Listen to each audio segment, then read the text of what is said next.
Bear with me, I know this sounds crazy. 2 weeks ago, I woke up in a hospital bed. They told me I was in a car accident.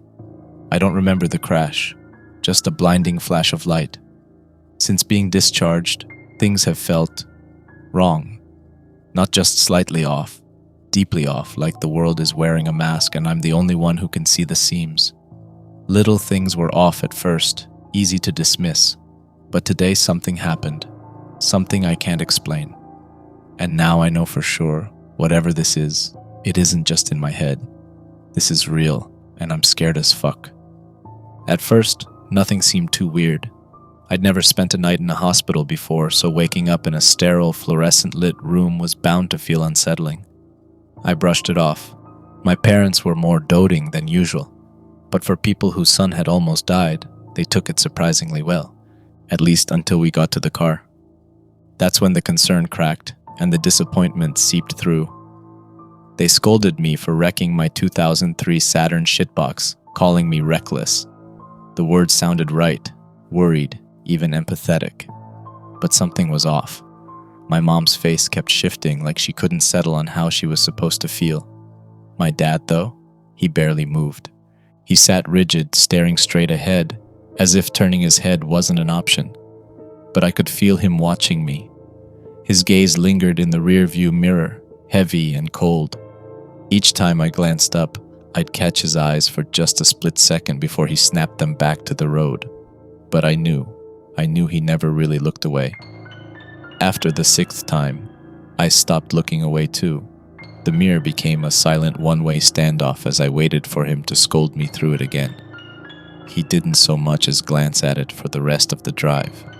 It was a short drive. None of this was cause for concern, really.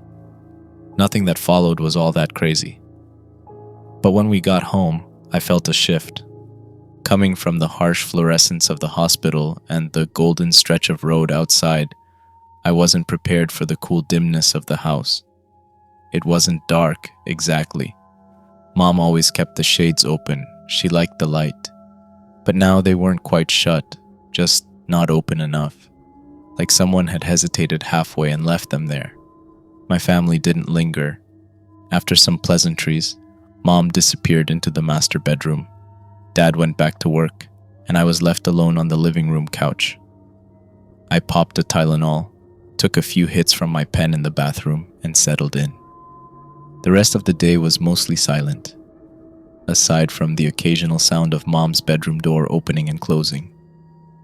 I wasted time scrolling on my phone, barely aware of the shifting sunlight until a beam stretched across the room and hit my eyes. I turned from my pillow to the armrest, bought myself another 20 minutes.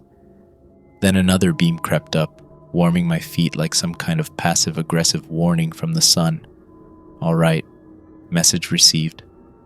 I sighed, peeled myself off the couch, and mumbled, "Fuck it, you win," before dragging myself to my room. I was asleep before I could think too much about it. The week that followed was unusual, to say the least. It was summer break, and normally I'd be stocking shelves at Walmart or messing around with my friends. But doctor's orders were pretty straightforward. You've got a concussion, don't be an idiot. No standing for long periods, no heavy lifting, no unnecessary risks. Fine by me. I got a doctor's note, a couple of weeks off, and a temporary escape from the joys of minimum wage labor. It wasn't the end of the world. Part-time jobs come and go. For now, I just had some headaches and a free pass to lay low. Better that than risking something worse, whether it was from dreading work or from one of my friends intentionally checking a basketball into my skull because we're over-competitive degenerates. I didn't really care to go outside much. The weather hadn't been as sunny as the first day I got back. Clouds hung low, thick and unmoving, like they were pressing down on the neighborhood. Even when the sun did break through, it was this weak, watery light that barely seemed to touch the ground. It just made staying inside feel more justified. So I did. I moved the Xbox from the basement to my room. Normally that would have been a no-go, but if anyone asked, I'd just plead the concussion card and call it a win. No one even commented on it, which felt strange, like they should have but didn't. I just holed up, gaming, eating, zoning out in front of Skyrim lore videos in the living room, whatever. Aside from family dinners, I didn't talk to my parents much. The conversations at the table were dull, barely conversations at all. Dad was working later than usual, often slipping away right after eating. Mom was around, I knew that much. I heard her, the bedroom doors opening and closing, the creak of the floorboards when she walked, the soft shh, shh of her feet brushing across the carpet upstairs. But I barely saw her. Not in the kitchen, not in the living room, not even when I grabbed snacks at night. Come to think of it, I don't think I ever saw her downstairs.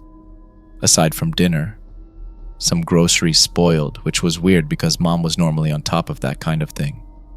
When I pointed it out, she took me shopping, which was actually kinda nice.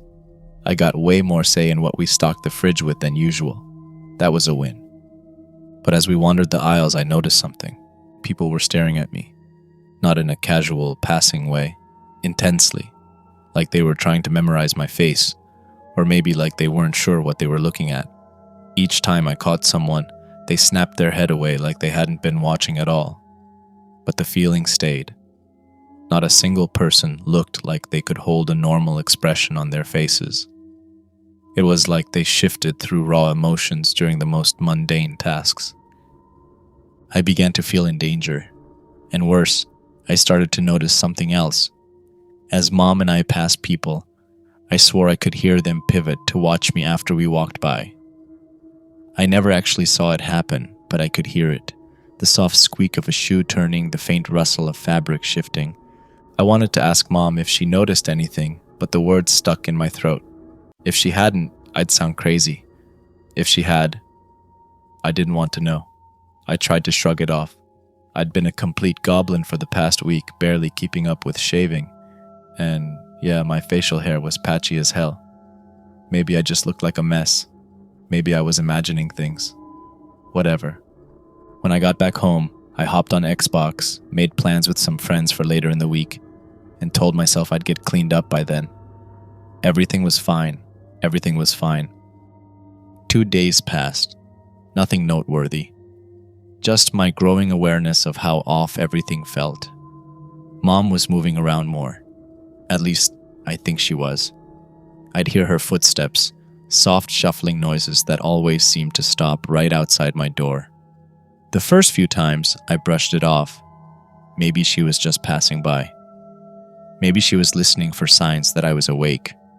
But the more I paid attention, the more it felt deliberate. The house was dim, sure, but my room wasn't. I kept my bay window shades open, letting in just enough light to make it feel normal, or at least less like the rest of the house. The hallway outside, though, it was always in shadow.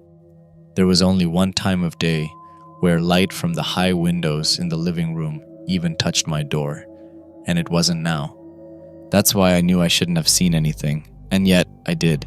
I heard her, that same soft shuffle. I glanced over from the edge of my bed, half expecting nothing, just another trick of my nerves. But for a split second, I saw them. Her toenails, just at the edge of the door. The instant I registered them, they shot back, too fast. So fast, it was like they hadn't been there at all. But I knew what I saw. The carpet where they had been left the faintest depression before slowly rising back into place. My stomach twisted. Okay, that was it. No more dab pen, no more convincing myself I wasn't tripping out when clearly I was seeing shit. I waited, listened, heard her shuffle away. Her door clicked shut. I exhaled, rubbed my face, and stood up. Enough of this. I needed to get out of the house. Needed to see my friends, James, Nikki D, and Tyler. The goal was simple: sober up, ground myself, and maybe, just maybe, bring up what was going on. Over Xbox, they'd all sounded completely normal. I'd only mentioned a few things in passing, nothing that set off any alarms for them. Most of our talks had just been about girls from our school, memes, and bullshitting in Rainbow Six Siege lobbies. Maybe I was just overthinking. Maybe everything was fine. But as I grabbed my keys and headed for the door, I couldn't shake the feeling that, somewhere upstairs, Mother was listening. Obviously, driving wasn't an option. My car was totaled. My parents handed me $250 for the scrap it was apparently worth, and that was that. So, I dusted off my old bike from the shed in the back. I didn't even glance at the house on my way out. Didn't need to see my creepy-ass mom peeking from some upstairs window like a horror movie extra. If I did, I'd probably swerve straight into traffic just to avoid dealing with it. Instead, I shoved the thoughts down and let myself believe, for just a little longer, that I was just tripping balls. That was safer. That was better. Besides, my odds were good. I still had headaches. I was still a little stoned. I was still taking Tylenol. Put it all together, and maybe my brain was just running like a laggy Xbox. I rode up to the high school football field in about 20 minutes and hopped the fence. Everyone was already there. James, Nikki D, and Tyler. And what followed? It was awesome. The dap-ups were a little stiff at first, but once we got going, everything fell into place. We had a pump, a football, which lasted about 10 minutes before it needed air again, and a frisbee. The sun was bright for the first time since I'd left the hospital, and for the first time in days, I felt good. I'd shaved, I was surrounded by my friends, and I started to think, no, I started to hope, that maybe I'd just been missing out on real in-person socialization. I almost fell for it. I almost let myself believe everything was fine. We played for hours. Eventually, we were wiped, ready to debrief before heading home. I was closest to the corner of the field where the old water pump was, so I went first, yanked the lever, let the water rush out, cupped my hands, drank. The others chatted behind me, their voices blending with the soft splash of the pump. Refreshed, I wandered back to where we'd been playing frisbee, flopped onto the grass, and pulled out my phone. The sun was brutal, washing out the screen. I tilted it, angling downward to block the glare, squinting as I reached for the power button. And then I froze, because in the black reflection of my phone's screen, I saw them. All three of them, standing at the water pump, staring at the back of my head. James and Tyler's faces were wrong. Their jaws hung open, too wide, far past what should have been possible. It wasn't just slack, it was distorted. Their bottom lips curled downward just enough to reveal rows of teeth. Their heads tilted forward, eyes locked onto me, shoulders hunched, arms dangling too loosely at their sides. They looked like something out of a nightmare, like The Scream but worse. Nicky wasn't as bad. He was staring too, but his face shifted, the same way my mom's did when she picked me up from the hospital. Like he couldn't quite get it right, and yet, their conversation hadn't stopped. Their voices came out perfectly, flowing like normal. But James and Tyler weren't moving their mouths. The water pump was still running. I had my phone up for maybe a second, but my whole body jerked like I'd been stabbed. My fingers fumbled, and my phone slipped from my hands, landing in the grass with a soft thud. Nikki asked if I was good. I could barely think, barely breathe. Beads of sweat formed on my temples. I swallowed hard, forced a smile, forced the words out. Yeah, I'm great. And I turned to face them. Normal. They looked normal. Everything was normal. But my stomach twisted into knots because I knew what I saw. And for the first time since I got home, I realized I had nowhere to run. You sure you're good? I can't even remember who asked me that. Yeah, I'm good, man. My head's just pounding. I think I should go home. That part was true. It was pounding. Nikki frowned. You need a ride? Internally, fuck no. Externally, nah, bro. What, you like driving dudes around in your car or something? You into teenage boys? I got this. The other two laughed. The tension cracked just a little. We all started getting ready to part ways, but I dragged it out. Paced around their cars, made jokes, tossed the football over the hoods, anything to stall. I kept stealing glances at the mirrors and windows, waiting for another glimpse at what was under their veils. Nothing. The first few times, I swear I saw their eyes dart away from mine in the reflections, like they knew what I was doing. Then it was like they just stopped looking towards me altogether. No matter how I angled myself, how fast I glanced, I never caught them like I had on the field. And yet, Looking back, I can't shake the feeling. Like they knew exactly where I was looking. Like they had just found ways to stare at me from difficult angles without me ever catching their eyes. I'm just glad they let me go home. I don't know what the end goal is, but I feel like I'm being bled out, played with, before I'm eaten. I managed to steady my breathing on the ride back. As I pulled up to my house, I veered toward the spare garage, an old detached structure barely used except for storage. I figured I'd leave my bike in there for now, just so I wouldn't have to linger outside any longer than necessary. I wheeled up to the side door, gripping the rusted handle. The lock had long since broken, and with a firm push, the door groaned open. Dust and stale air hit me first, the scent of old cardboard and forgotten junk. The space was dim, faintly illuminated by streetlights filtering through the grimy windows.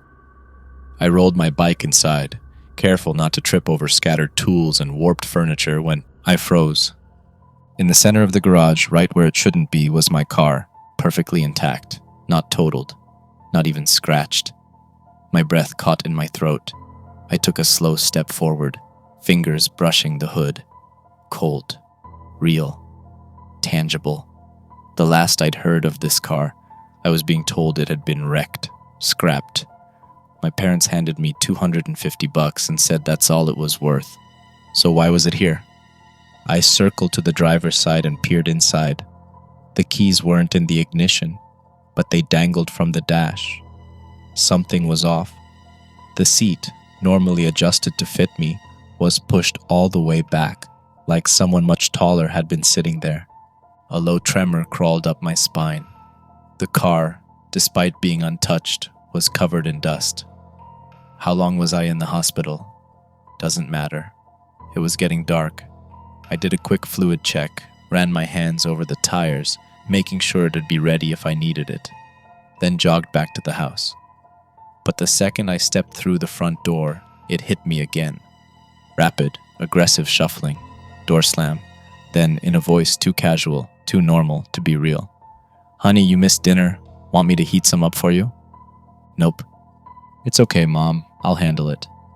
The living room TV was blue-screened, casting a sickly glow over the open floor plan.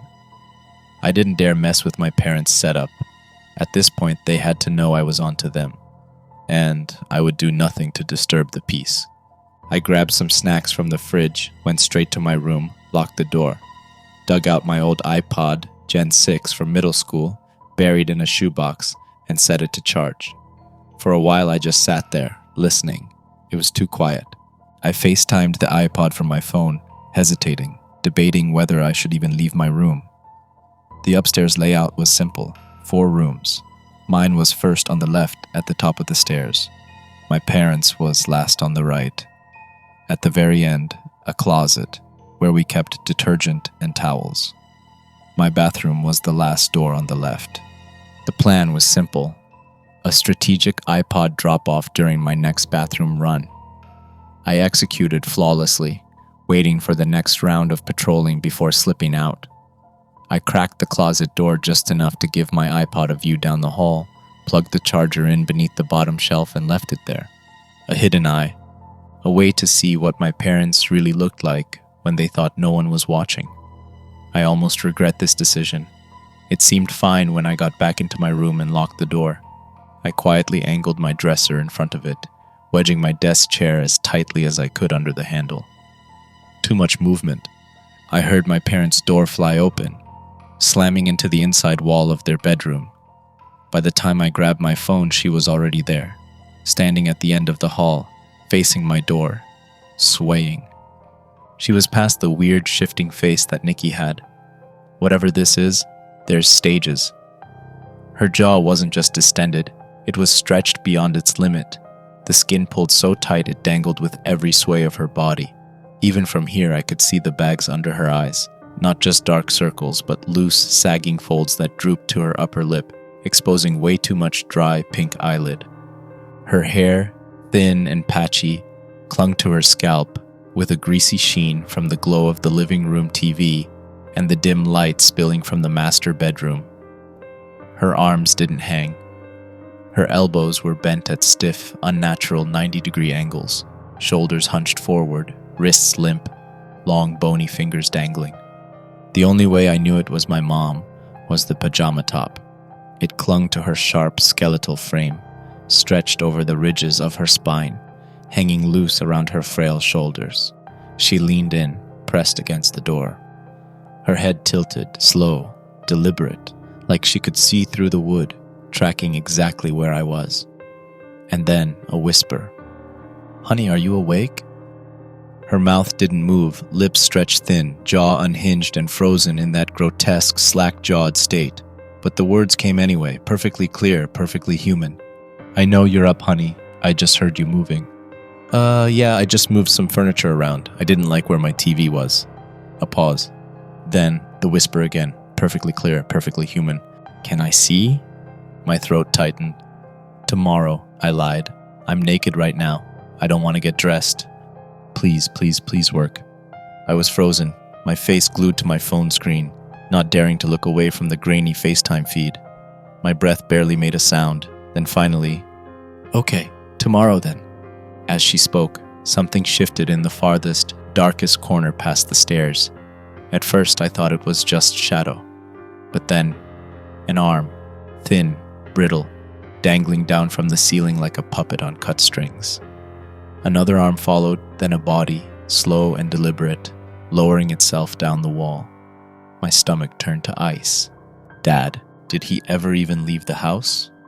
Was he already this far along when he picked me up from the hospital with Mom? None of it mattered.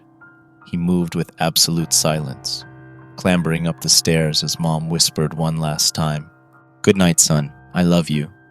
Then Dad shuffled past her. Same stiff, unnatural cadence Mom had been moving with for weeks. If I weren't staring straight at him, I would have sworn it was still her. He went to the master bedroom, closed the door. Then, without making a single noise, he came back, a trick I would have surely fell for if I hadn't been watching them this whole time. He ended right behind where she was standing. And that brings me to now. For the past 2 hours, they've been outside my door. Every move I make, they track it. Through the wood, through the silence. It's 3:02 a.m. If I can just make it to daylight without passing out, I think I can open the bay window and jump. After that, straight to the spare garage, grab the car, get the fuck out of town. I don't know how far this shit has spread, but I can't stay here. Oh fuck. They're getting on the ground, lowering themselves, peeking under the door. I might have to go right now. Okay, fuck. I'll update this when I'm safe.